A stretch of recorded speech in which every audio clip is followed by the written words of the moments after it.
Tu es là, dans ton studio, dans ta salle de répétition, face à ton écran. Tu as du talent, tu travailles dur, mais ça ne décolle pas comme tu veux. Alors, tu cherches un coupable. C'est le manque de réseau, c'est parce que je n'ai pas le bon matériel, c'est ce milieu qui est fermé, il faut avoir du piston. Et si je te disais que le véritable obstacle est bien plus proche de toi? Il est juste là, entre tes deux oreilles. C'est ton ego. Pour l'artiste, l'ego est une prison dorée. Il veut être admiré, alors que le professionnel, lui, veut être engagé. Laisse-moi te dire une vérité qui pique, le plus grand saboteur de ta carrière, ce n'est pas le manque de chance, c'est ton ego. Ryan Holiday a écrit « L'ego est l'ennemi ». David Hawkins a écrit sur le lâcher-prise. Pourquoi ces livres sont des bibles pour les entrepreneurs mais que les artistes les ignorent? Parce que l'artiste pense que son ego est son identité. C'est faux. Ton ego est un parasite qui se nourrit de ton insécurité. L'ego, c'est ton premier ministère de l'oppression. On parle souvent de liberté, d'indépendance, de sortir du système. Mais à quoi ça sert de briser ces chaînes extérieures si tu restes l'esclave de ta propre prison intérieure ou de ton narcissisme? L'ego, c'est le premier gouvernement qui t'opprime. Et comme tout régime autoritaire, il a ses ministères. Il y en a 3. Le premier, le ministère de la propagande. C'est cette voix qui te dit que t'es un génie incompris, ou au contraire, que tu n'es rien si tu n'as pas 10 000 likes sur les réseaux. Le type falsifie la réalité pour protéger ton image. Deuxième, le ministère de la censure. C'est lui qui t'empêche de publier un brouillon, de montrer tes failles, ou d'apprendre une nouvelle technique de peur d'avoir l'air d'un débutant. Il étouffe ton innovation pour maintenir ton statut. Troisième, le ministère de la dette. L'ego te fait croire que le monde te doit quelque chose. Il te rend dépendant de la validation fiscale des autres. Si le public ne t'applaudit pas, ton ego déclare la faillite émotionnelle. Alors être un artiste libre, c'est faire sa révolution intérieure. Devenir un artiste libre, c'est un coup d'état intérieur. C'est renverser la dictature du moi pour instaurer la république du travail silencieux. L'ego veut le pouvoir, l'admiration. L'artiste libre cherche l'autorité par la maîtrise. Le dictateur veut qu'on l'aime par peur ou par fascination. Le maître artisan, lui, il s'en fout. Sa liberté vient de sa capacité à créer ce qu'il veut, quand il veut et avec excellence. Se libérer du narcissisme, c'est devenir ingouvernable. Si ton bonheur dépend de l'opinion des autres, tu es facile à piéger, tu es facile à manipuler, tu es une marionnette. L'artiste qui a tué son ego est dangereux pour le système parce qu'il n'a plus de bouton orgueil sur lequel on peut appuyer pour le faire obéir. Le lâcher-prise comme acte de résistance. Quand tu arrêtes de vouloir contrôler ton image, tu deviens fluide. Tu peux échouer, tu t'en fous. Tu peux recommencer, tu peux changer de style, tu peux te planter royalement et en rire. C'est ça la véritable souveraineté. Regarde ce qui se passe chez les magiciens par exemple. Chacun organise son petit festival dans sa commune, ils s'invitent les uns les autres, ils s'échangent des médailles, des trophées en plastique, ils se congratulent entre pairs. C'est quoi ça? Ça c'est de la nourriture pour ego. Pendant qu'ils se pavanent, ils ne progressent plus. Ils ferment la porte à la critique, ils ferment la porte au vrai public. L'ego veut être admiré, le professionnel veut être engagé. L'ego crée pour impressionner les autres artistes. Le professionnel crée pour servir le moment, pour que le public ressente un frisson, un rire, une larme. Parlons franchement des réseaux sociaux. On vit dans une économie de l'attention qui est devenue la foire à l'ego. Les likes, les pouces, les petits cœurs. C'est de la monnaie de singe. C'est la monnaie de l'ego. C'est une statistique qui flatte ton narcissisme, mais qui ne remplit ni ton frigo, ni ton âme, et encore moins celle de ton public. L'ego est accro aux chiffres. Il veut voir le compteur grimper parce qu'il cherche une validation immédiate. Une petite dose de dopamine qui lui dit « Regarde, t'existes, on t'a bien vu ». Mais c'est un puissant fou. Tu peux avoir 10 000 likes et te sentir désespérément vide et seul devant ton œuvre le soir même. La monnaie du professionnel, c'est l'impact silencieux. Le professionnel, lui, change de salaire. Il ne cherche pas les likes, il cherche l'impact. Il y a 2 types de résultats qui comptent vraiment pour un artiste libre. La première, l'émotion sincère. C'est ce gars là-bas dans l'ombre, dans le fond de la salle, qui ne commente jamais, qui ne met pas de cœur, mais qui a écouté ta vidéo ou qui a vu ton spectacle et qui a pris une décision qui a changé sa vie. C'est lui qui, 6 mois plus tard, t'envoie un message privé ou vient te voir à la fin de ton spectacle pour te dire ce que t'as dit dans la vidéo ou ce que t'as fait ce jour-là sur scène, ça m'a sauvé. Ça, c'est de la vraie monnaie. C'est de l'or pur.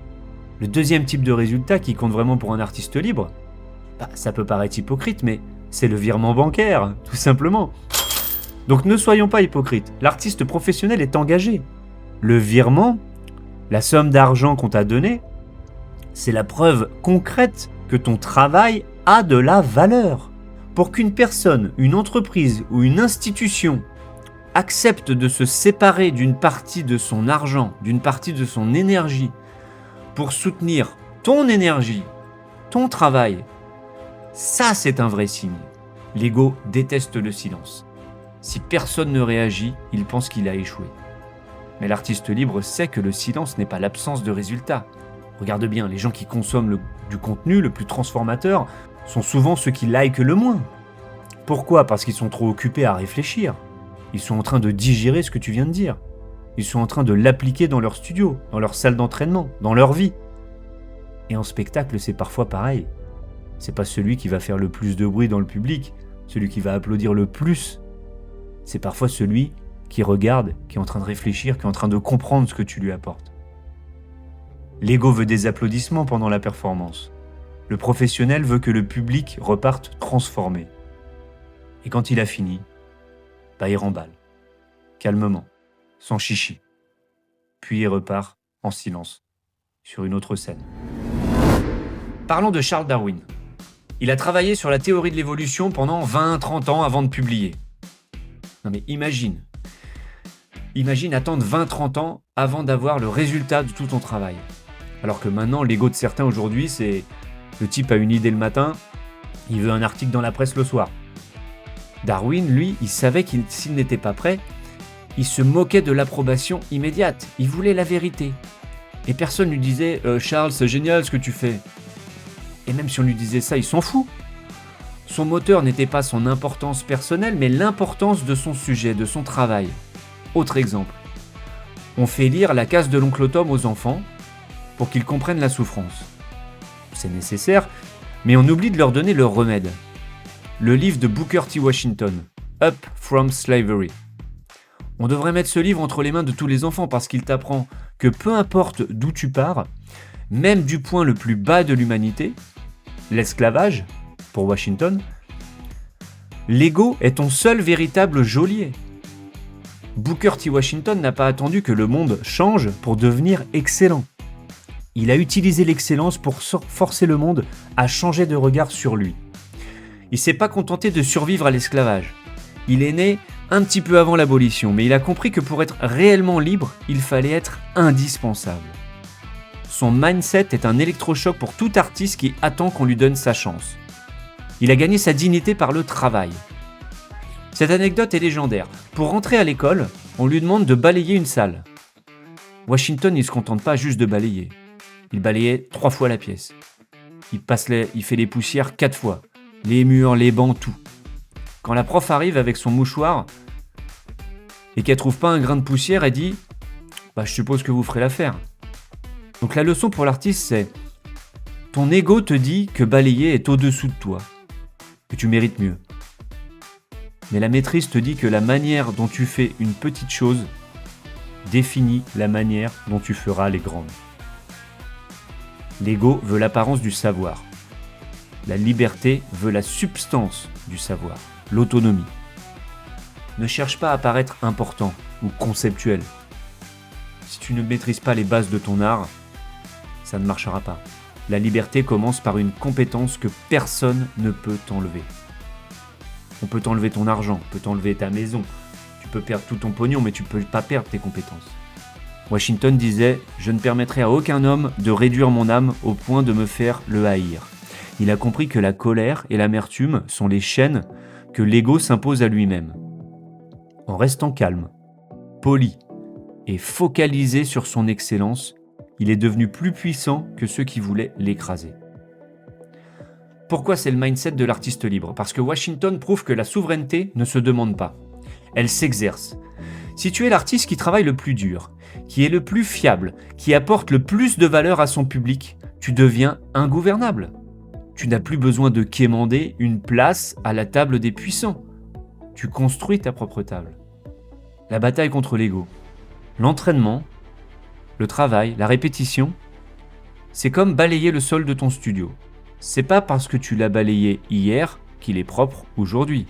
La poussière de l'ego, du doute, de la paresse, elle retombe chaque nuit. Prends Rafael Nadal. Il gagne un match important. Il écrase son adversaire 6-0, 6-2. Qu'est-ce qu'il fait après le match? Il retourne sur le court, s'entraîner. Parce que son revers ne le satisfaisait pas. Le travail, c'est de se retrouver seul sur la piste d'athlétisme, sous la pluie, à 6h du mat', pendant que tous les autres dorment parce que il fait pas beau, je veux pas m'entraîner. Sois un éternel étudiant. Aujourd'hui, l'éducation est gratuite. Les livres ne coûtent rien, ils sont disponibles partout. L'information est infinie. Si tu n'apprends plus, c'est que ton ego te dit « c'est bon, je maîtrise ». Mais dès que tu te dis ça, que tu te dis « je sais », tu meurs.